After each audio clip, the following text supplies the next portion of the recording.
Your universal FMS can fly all of these approaches. It cannot fly an ILS approach unless your aircraft is specially configured. During FMS installation, the engineer will determine which approaches are flyable through the FMS and which are not, based on your nav sensors, flight displays, and autopilot.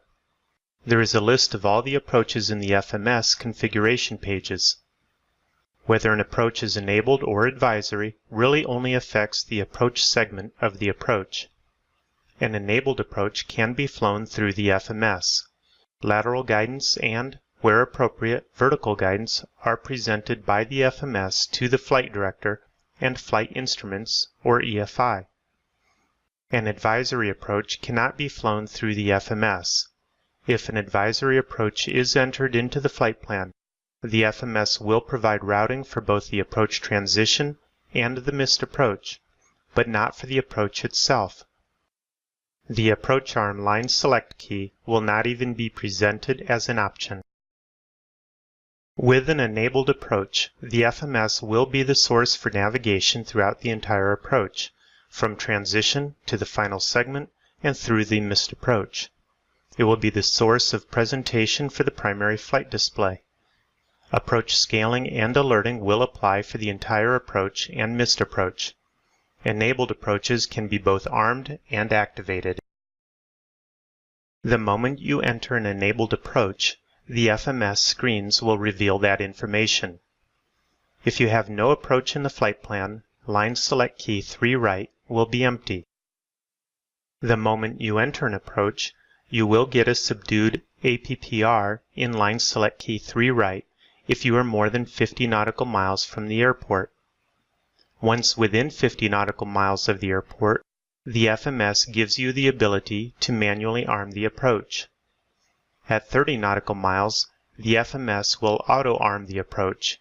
Here is your mode indication stating that the approach is armed. When it goes to approach active, there are 2 line select keys that become available. Prior to the final approach fix, the line select key will show Cancel Approach. This option is very seldom used. Once you cross the final approach fix, the missed approach line select key becomes available. If you were to press the line select key, the FMS will enter into missed approach mode. This means it will take away all vertical navigation, gives you lateral navigation, and navigates you to the first point in the missed approach instructions. The FMS does not automatically rearm the approach, so it will give you the option to do so when you are ready. When the FMS installation does not meet the criteria for a specific approach type, it is configured as advisory. An advisory approach cannot be flown through the FMS.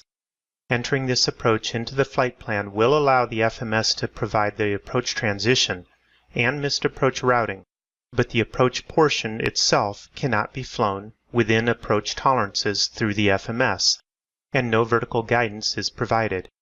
The approach arm line select key will not be presented. An example would be an ILS with a procedure turn.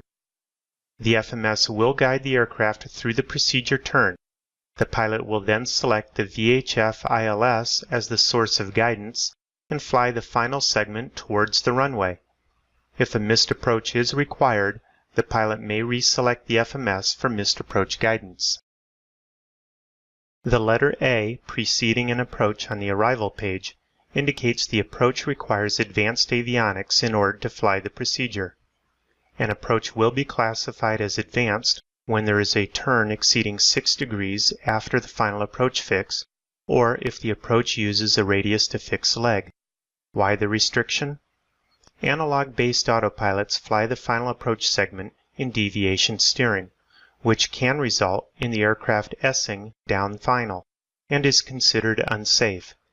However, digital autopilots fly the final approach segment in roll steering, which provides a safer course intercept on final. During FMS installation, your autopilot capabilities determines whether or not your aircraft will be configured to fly advanced approaches. There is an exception. Aircraft with analog autopilots that are also equipped with the EFI 890R can fly advanced approaches.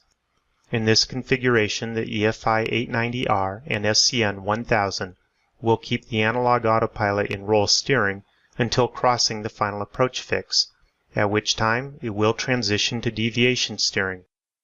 This process enables turns greater than 6 degrees, thereby allowing advanced approaches. Many different types of approaches can incorporate turns exceeding 6 degrees. Here is an example of an advanced RNAV approach at Driggs, Idaho. The course has a 28-degree right turn at Fixod. Here is an example of an advanced VOR approach. The course has a 17-degree right turn at the VOR.